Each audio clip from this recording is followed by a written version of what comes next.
사도행전 27장 27절로 44절 봉독하겠습니다.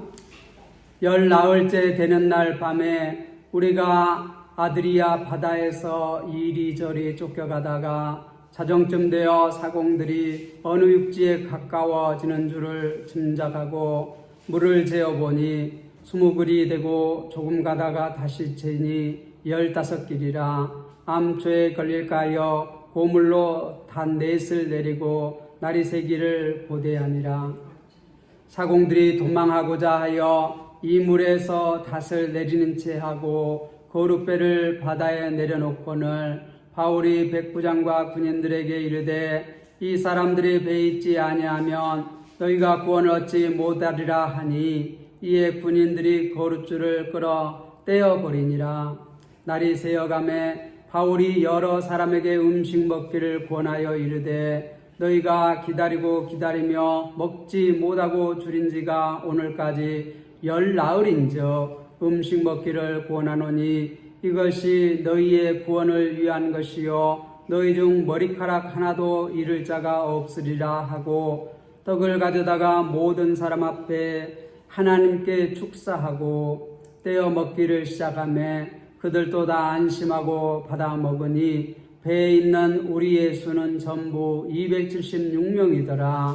배부르게 먹고 밀을 바다에 버려 배를 가볍게 하였더니 날이 새매 어느 땅인지 알지 못하나 경사진 해안으로 된 항만이 눈에 띄거늘 배를 거기에 들여다 댈 수 있는가 의논한 후 닷을 끊어 바다에 버리는 동시에 키를 풀어 늦추고 돛을 달고 바람에 맞추어 해안을 향하여 들어가다가 두 물이 합하여 흐르는 곳을 만나 배를 걸매 이 물은 부딪혀 움직일 수 없이 붓고 고물은 큰 물결에 깨어져 가니 군인들은 제수가 헤엄쳐서 도망할까 하여 그들을 죽이는 것이 좋다 하였으나 백부장이 바울을 구원하려 하여 그들의 뜻을 막고 헤엄칠 줄 아는 사람들을 명하여 물에 뛰어내려 먼저 육지에 가게 하고 그 남은 사람들은 널 조각 혹은 배 물건에 의지하여 나가게 하니 마침내 사람들이 다 상륙하여 구조되니라. 아멘. 오늘은 제목이 파선입니다. 이렇게 제목이 짧게 잡은 것이 참으로 오래간만입니다. 파선이 무엇인 줄 아시죠? 배가 이렇게 파선한 것. 우리가 11년 전 4월 달 세월호라고 하는 이 배가 인천에서 출발하여 제주로 가다가 백목항 부근에서 이렇게 파선을 했습니다. 파선을 했는데 왜 파선을 했느냐 이렇게 10년간 조사를 하고 결론을 내렸는데 이것은 외부에 의해서 이렇게 파선된 것이 아니고 내부의 문제 때문에 파선됐다 하는 결론을 작년에 이렇게 발표를 했습니다. 그 발표 내용을 보면 첫 번째로 선체적인 결함이 있고 두 번째로는 정비가 불량하고 세 번째는 짐을 너무 많이 실었고 세 번째는 이렇게 배나 이렇게 차나 같은 것들 이렇게 꽉 묶잖아요. 그걸 고박이라고 합니다. 이런 게 불량이어서 이렇게 배가 침몰했다 이렇게 결론을 지었습니다. 오늘 또 우리가 이 파선하는 것을 보면은 여러 가지 원인이 있고 또 이 배의 선장과 선원들은 그러한 파선을 당하지 않기 위해서 이렇게 준비를 하는 것을 볼 수 있어요. 이 세월호도 이렇게 미리미리 준비를 했다면 파선을 안 했을 것입니다. 우리가 얼마 전까지만 해도 보면은 이 가슴에 노란 리본을 달고 다니고 차에도 보면 노란 리본을 이렇게 붙이고 다니는 사람들을 볼 수 있습니다. 이렇게 가슴에다가 노란 리본을 달고 차에다가 노란 리본을 달고 다니는 것은 무엇을 의미했습니까? 달고 다니는 것은 무엇을 의미했습니까?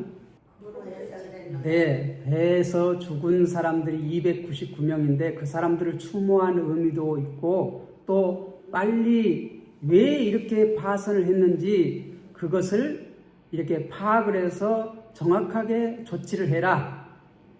그러한 항의 표시도 있습니다. 또 유가족들을 위로하는 의미도 있고 무슨 일 때문에 어떤 원인 때문에 누가 잘못을 해서 그 많은 젊은 사람들이 죽고 299명이라고 하는 많은 사람들의 생명을 앗아간 그러한 일들이 일어났는가 속히 원인을 파악해서 처벌할 자 처벌하고 또 다시는 이런 일이 일어나지 않도록 철저히 대비를 해라. 그런 의미로 이런 노란 리본을 가슴에 달고 다녔습니다. 그런데 여기 보면 이 세월호가 이렇게 짐을 많이 싣고 사람을 많이 싣기 위해서 이게 평행수를 빼버렸습니다. 평행수가 뭐냐면 제일 밑바닥에 물이에요. 물을 채워가지고 그것을 조금씩 조정을 할 수가 있습니다. 좀 빼기도 하고 넣기도 하고. 그런데 짐을 많이 싣기 위해서 그것을 많이 빼버렸어요. 그래서 이 여객선이 이렇게 평평하게 되어 있는데 이 밑에가 이 평행수가 들어가서 이렇게 바람이 불거나 뭐가 일이 있으면 이렇게 흔들흔들 하다가 복원돼요. 오뚜기가 보면 이 밑에가 무겁고 위에는 가볍잖아요. 그래서 이렇게 아무리 밀락해도 다시 일어나고 이 오뚜기가 그런 원리입니다. 배도 평형수를 밑에다가 이렇게 집어넣는 것은 오뚜기처럼 이렇게 다시 복원되고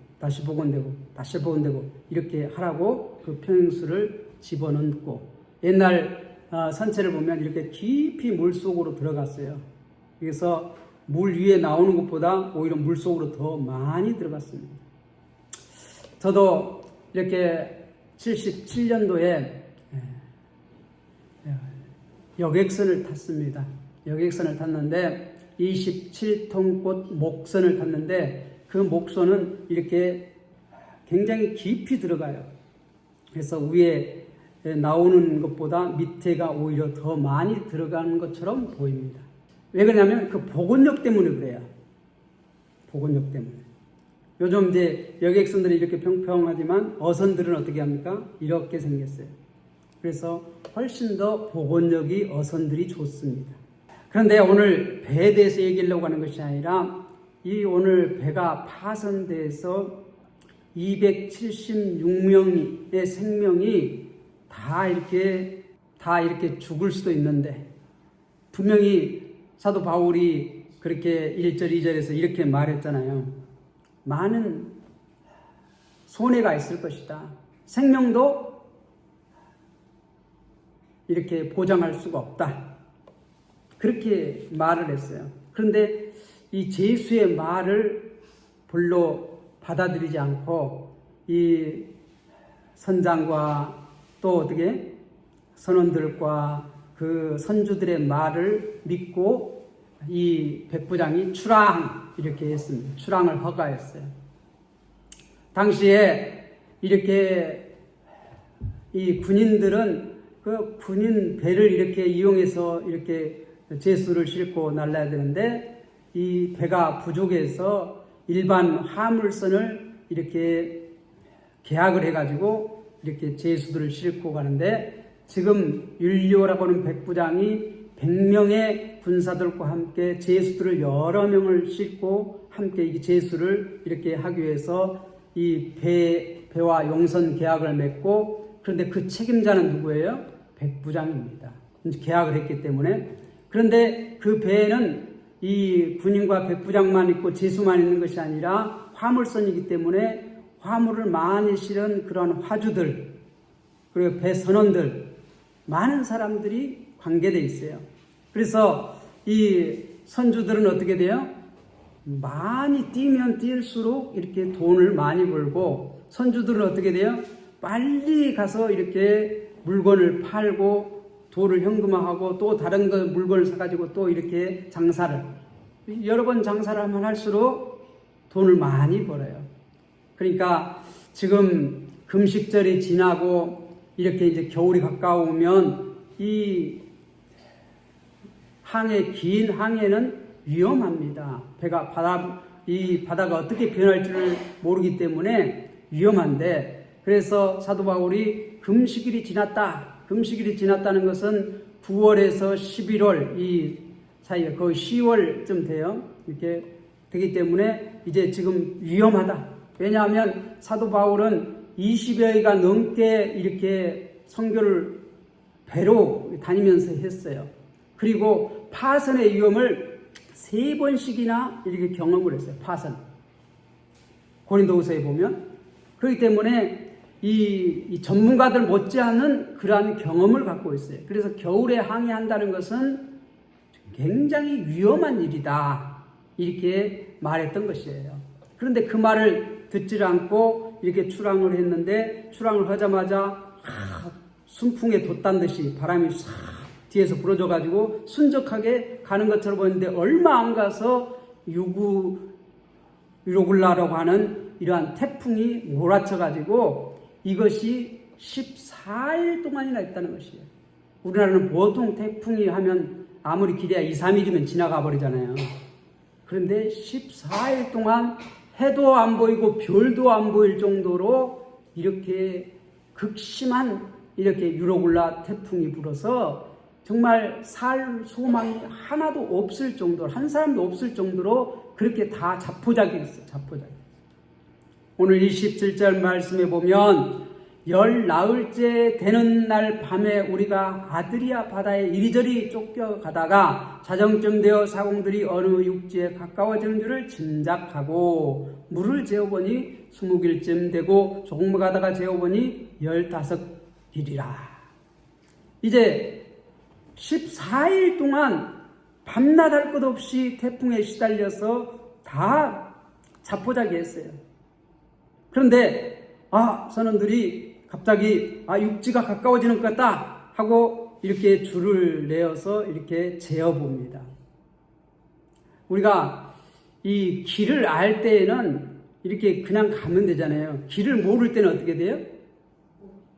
물어보든가 길을 알려고 노력을 하죠. 지금 이 선원들도 지금 이렇게 자포자기 가다가 이제 어떻게 돼요? 육지가 가까우니까 자꾸 재보는 거예요. 길을 모르기 때문에 길을 물어보는 것과 똑같아요. 이렇게 재보고 하니까 점점 이렇게 얕아진다. 20길쯤 되다가 15길쯤 된다. 이렇게 이제 계속해서 체크를 하는 거예요. 우리나라 최초의 선교사가 이제 독일에서 왔는데 칼 기츠라프라고 1832년에 이 우리나라에 올 때에도 다 이렇게 길을 없기 때문에 이렇게 재면서 왔어요. 재면서.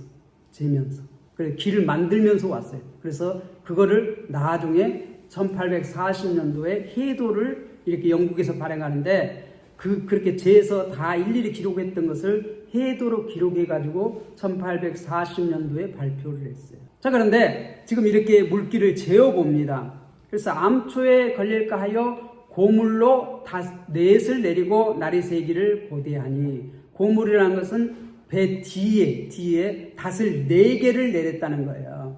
그래서 배가 어떻게 막 요동치고 밀려가지 않도록 이렇게 닷을 내렸어요. 닷을. 그래서 이렇게 이제 움직이지 않도록. 30절에 보면 사공들이 도망하고자 하여 이물의 닷을 내리는 채하고 거룩배를 바다에 내려놓고는, 여기 이물이라는 것은 배 앞에 말이에요. 앞에는 이물이고 뒤에는 고물이고. 그러니까 그쪽에도 닷을 내리는 채 하면서 뭘 내렸다고요? 거룩배, 보트. 요즘으로 말하면 보트예요. 이 큰 배는 우리나라 최초의 선교사 칼 기츠라프가 이렇게 그때도 화물선을 타고 왔는데, 이 거룩배가 몇 개가 달렸냐면 4개를 달고 왔어요. 4개를. 보트가 그러니까 4개. 큰 배는 항상 이 보트가 있는데, 그러니까 바다에다 이렇게 정박해 놓고 육지로 올 때는 이렇게 보트로 이렇게 와요. 큰 배가 이렇게 가해까지 이렇게 접안할 수가 없어요. 지금은 이렇게 항만에 이렇게 만들어 가지고 이렇게 좀 깊은 데까지 이렇게 쭉 이렇게 만들잖아요. 항을. 그래서 이렇게 거기에 이제 깊은 데까지 배가 이렇게 가해까지 되지만은 옛날에는 어떻게 자연적인 항이에요. 모래톱에 이렇게 있거나 이러면 거기에 이렇게 가까이 갈 수가 없어요. 왜? 밑으로 깊이 이렇게 배가 이렇게 있기 때문에 갈 수가 없어요. 그러니까 어떻게 육지에 접안하려고 하면 접안을 못하고 보트로 이렇게 사람이 내리고 짐을 나르고 하는 것이에요. 이제 그러한 불편한 점이 있기 때문에 요즘은 어떻게 항에다가 이렇게 쭉 바닷속까지 이렇게 딱 만들어놔요.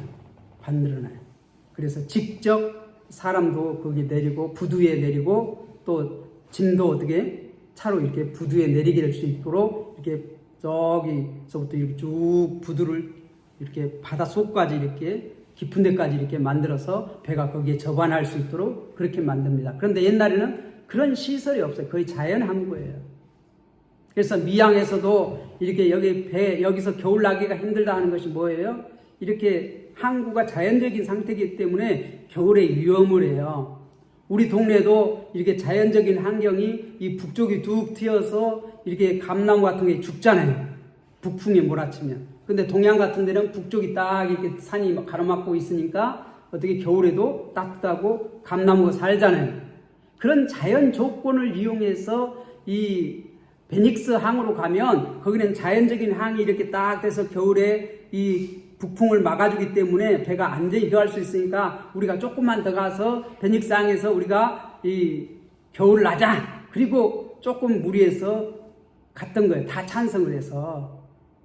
그러한 자연적인 조건이 지금 여기 미양에는 안 맞다. 그러니까 우리가 저 베닉스 항에 가가지고 이렇게 거기는 항이 이렇게 잘 갖춰져 있으니까 자연적인 항구가 되어 있으니까 북풍 막아줄 수 있으니까 거기 가서 우리가 한 40여 킬로만 더 가면 되니까 이렇게 가자 하다가 어떻게 처음에는 순풍이 부는 것처럼 싹 가다가 얼마 안 가서 태풍이 불어가지고 유글라라는 태풍이 불어가지고 지금 어떻게 14일 동안 지금 해도 별도 보지 못하고 이렇게 이제 살 소망이 하나도 없이 다 끊겨가지고 있는데 사공들이 이렇게 지금 점점 육지가 가까워진다. 이렇게 재보는 거예요. 재보는. 그런데 그렇게 이제 그 고물에 닷을 내리고 이물에 닷을 내린 척하고 이렇게 보트를 딱 띄우는 거예요.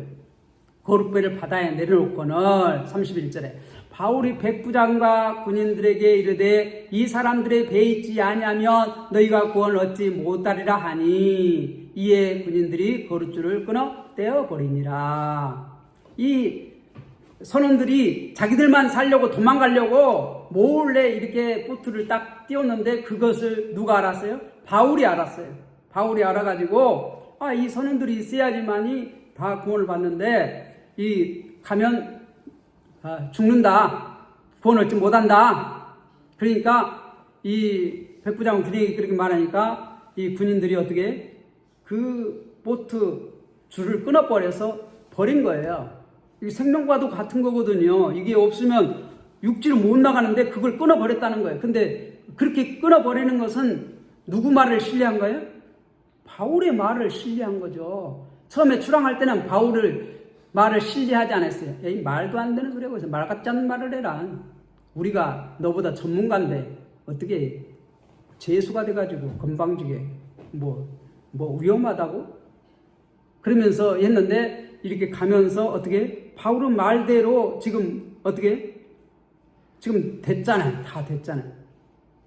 그러니까 어떻게 지금 이제 바울의 말에 권위가 있어요. 권위가 있어요. 그래서 어떻게 돼요? 자기들의 마지막 소망인 이 보트 줄을 끊어버려. 그걸 포기해.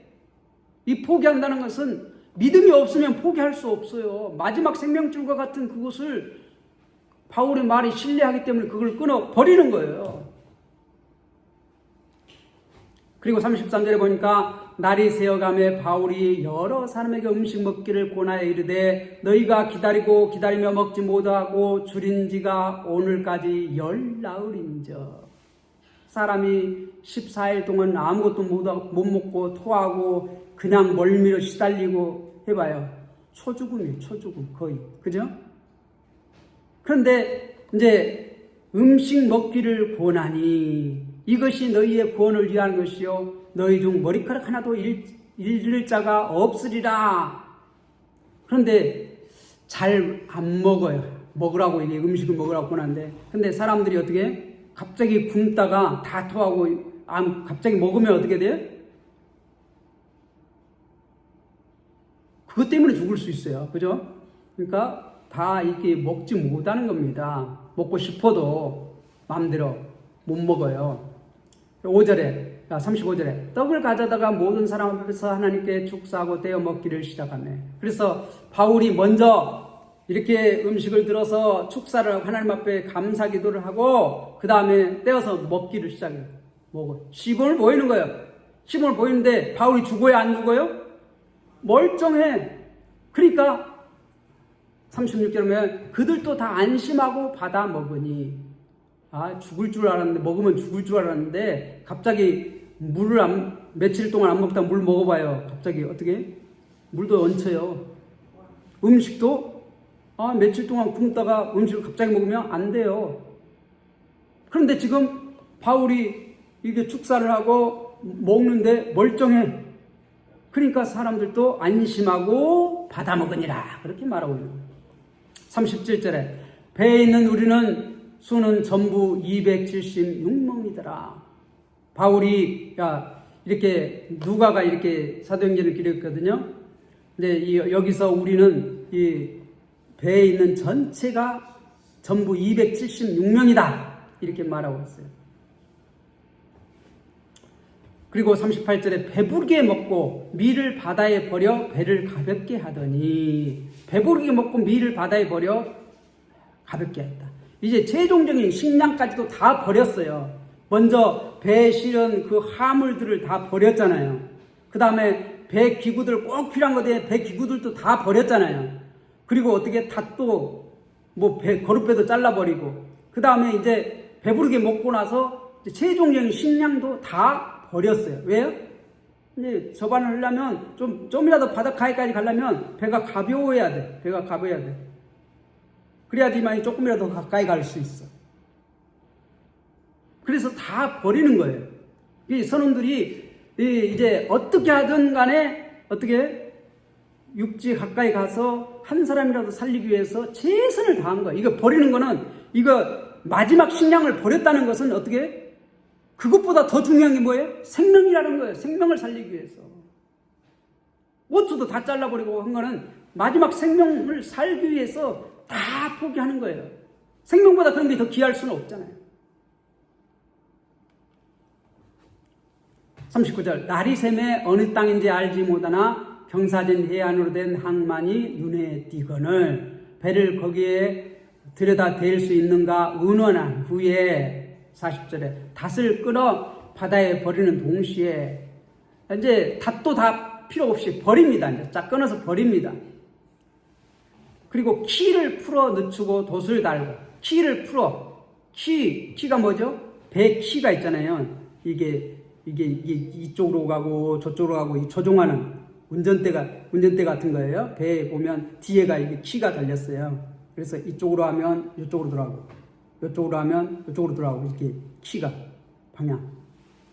이 세월호도 조타수가 이렇게 키를 돌리는데 그 배가 이게 복원력이 안 좋기 때문에 선장이 항상 그랬어요. 조금씩 자주 이렇게 틀어서 이렇게 잡으라고 말했는데, 그래서 그 선장이 말한 대로 140 이제 선장이 딱 하거든요. 그러니까 140 하는데 5도씩 해가지고 이렇게 돌렸다고 말하고 있어요.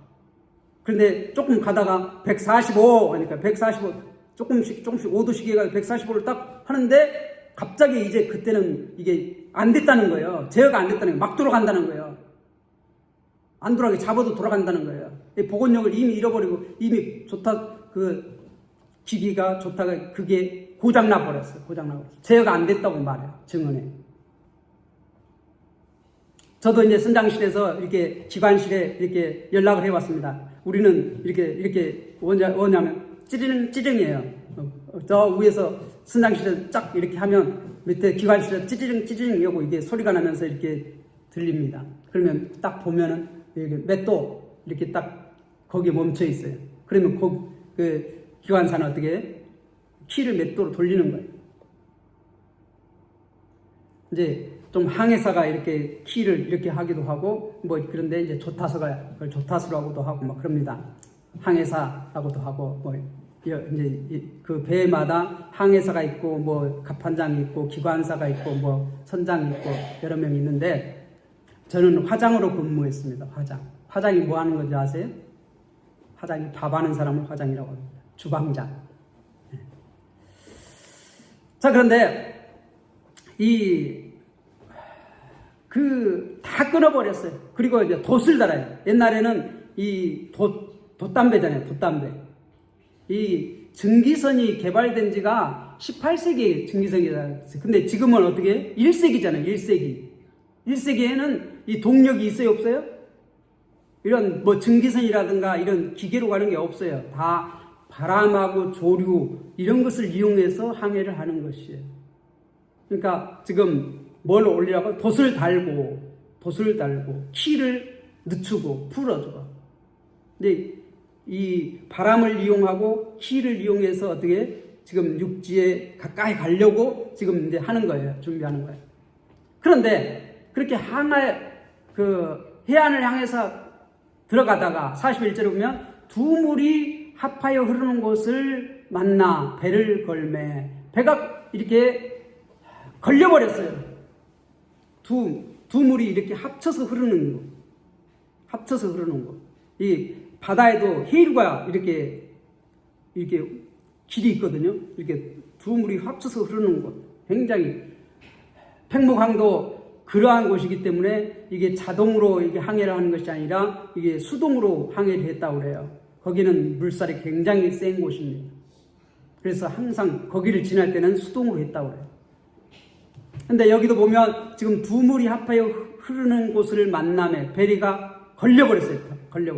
그래서 이 물은 부딪혀 움직일 수가 없고 딱 처박혀가지고 움직일 수가 없어. 배 앞에는. 그런데 뒤에 고물은 큰 물결에 깨어져 가니 이제 물이 이렇게 세니까 이게 물이 부딪혀서 뒤 고물은 깨어져 간다. 배가 파손돼 간다.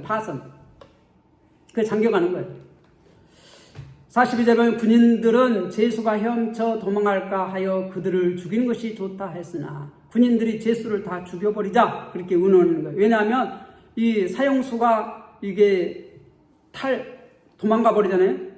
그러면 이 군인들이 어떻게 책임을 져야 돼. 자기가 사형 당해야 돼. 그 제수의 제명을 그대로 쓰고 처벌을 받아야 돼. 그래서 그걸 안 받기 위해서 어떻게 돼요? 미리서 죽여버리자. 그렇게 지금 말하는 거예요. 43절에 그런데 백부장이 바울을 구원하려 하여 그의 뜻을 막고 헤엄칠 줄 아는 사람을 명하여 물에 뛰어내려 먼저 육지에 나가게 하고. 그러니까 수영을 잘하는 사람을 먼저 이렇게 군인들을 내보내요. 그리고 어떻게 해야 돼요? 차근차근 오면 다시 수영할 수 있는 사람들 나오면 다시 이렇게 군인들이 정렬시키고 이렇게 하기 위해서 백부장이 누구를 살리려고? 제수인 바울을 살리려고. 바울이 지금 굉장히 이 배에서 중요한 리더가 되어 있어요. 처음에는 아무도 그의 말에 별로 관심이 없었는데 지금은 환난 때의 리더는 어떻게 합니까? 불을 밝혀주는 거예요. 요즘 이제 대통령 선거가 되니까 서로 리더가 되겠다고 이렇게 하는데 진정한 리더는 혼란 때에 등불이 되는 것이에요. 등불을 비추는 것이에요. 비전을 주는 것이에요. 희망을 주는 것이에요. 그게 진정한 리더자예요.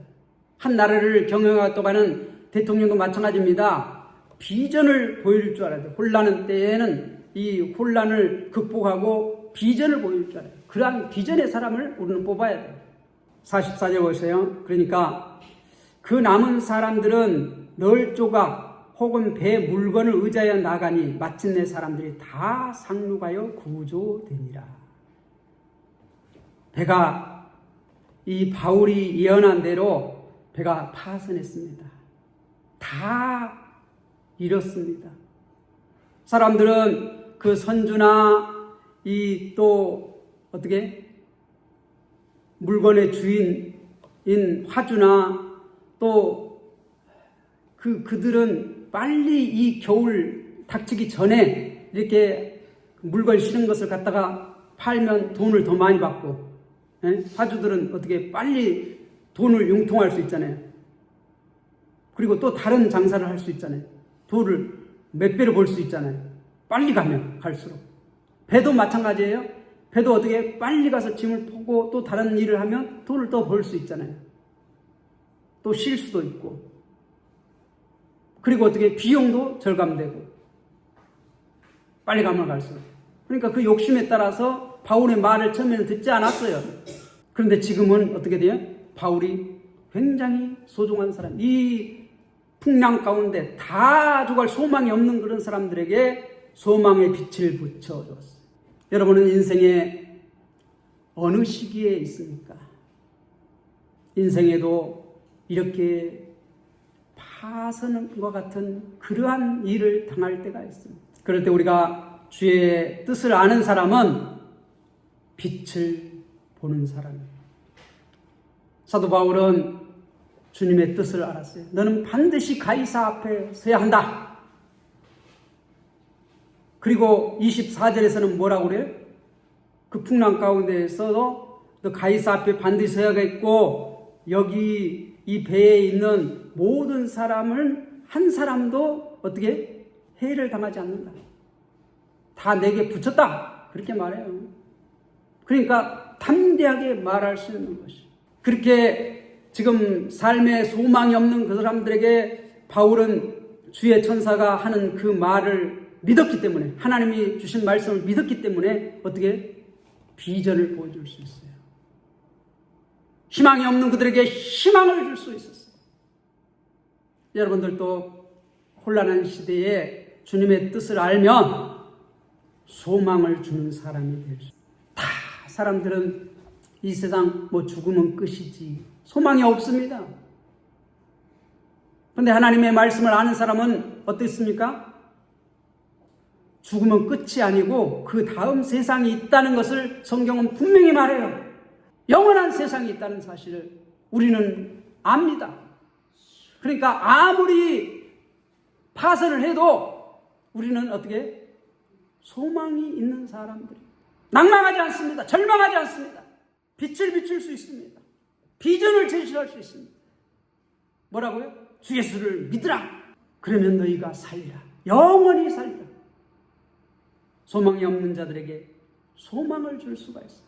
바울이 얘기한 대로 어떻게 합니까? 다 구원받았다는 거예요. 그 사람이 몇 명이라고요?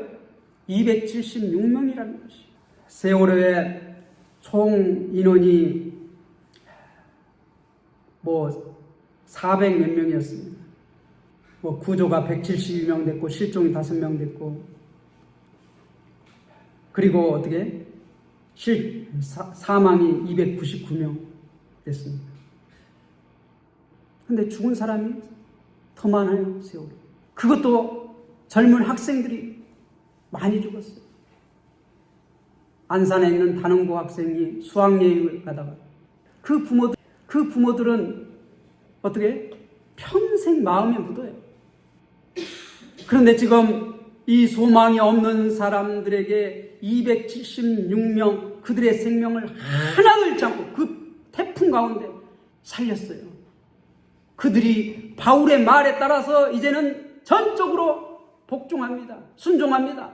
바울은 내가 믿는 하나님이 너희를 다 살려주신다. 물건은 다 잃고 배는 파산해서 없어질지라도 너희 생명은 하나도 잃지 않는다 했는데, 그가 하나님의 말씀을 믿고 담대히 선포한 대로 그대로 되었다는 것입니다. 그대로 되었다는 것입니다. 44절 다시 보세요. 그 남은 사람들은 널 조각, 수영을 못한 사람들은 그 널판지 조각 또는 배 물건, 이게 물에 뜰 수 있는 것, 그런 것을 다 의지하여서 육지까지 갔다는 것이에요. 그래서 마침내 사람들이 다 상륙하여 구조되니라. 그렇게 말하고 있어요. 하나님께서 주의 사자를 통해서 하신 말씀이 그대로 성취되었다는 거예요. 그러한 태풍 가운데 배가 파선한 가운데에서 바울을 통하여서 말씀하신 하나님의 뜻이 이루어졌다는 것이에요. 처음부터 바울의 말을 들었더라면 그 많은 화물도 잃지 않을 것이고 배에 그 소중한 물건들도 다 잃지 않을 것이고 배도 잃지 않았을 것이고 그렇게 고생도 안 했을 것입니다. 그런데 그때는 이 사람들이 하나님이 누군 줄을 몰라. 바울이 누군 줄을 몰랐어. 그런데 어려운 가운데 그 바울이 말했던 그것이 하나하나 이루어지는 것을 보고 갈 때 어떻게 해요? 그들은 저 사람은 보통 사람이 아니다. 그게 하나님의 이름으로 그가 믿는 바울이 믿는 하나님의 말씀대로 이렇게 선포했을 때 어떻게 신뢰가 되어지는 것이. 우리가 하나님 말씀을 전할 때에 그 말씀의 때가 되면 반드시 이루어집니다. 그래서 하나님의 말씀을 전하는 사람은 때가 되면 어떻게 점점 리더십을 발휘하게 됩니다.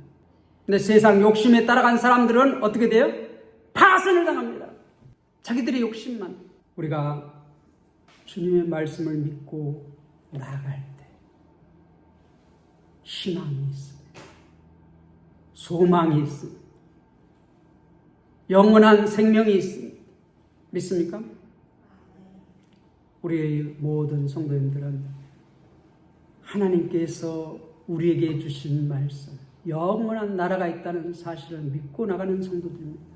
우리뿐만 아니라 우리의 주위에 있는 사람도 살리시는 여러분들이 되시기 바랍니다. 바울처럼 하나님 믿고 자신만 구원하는 것이 아니라 자신의 주위에 있는 사람들까지 살리는 귀한 성도님들이 다 되시기를 주님의 이름으로 부탁을 드립니다. 기도하겠습니다.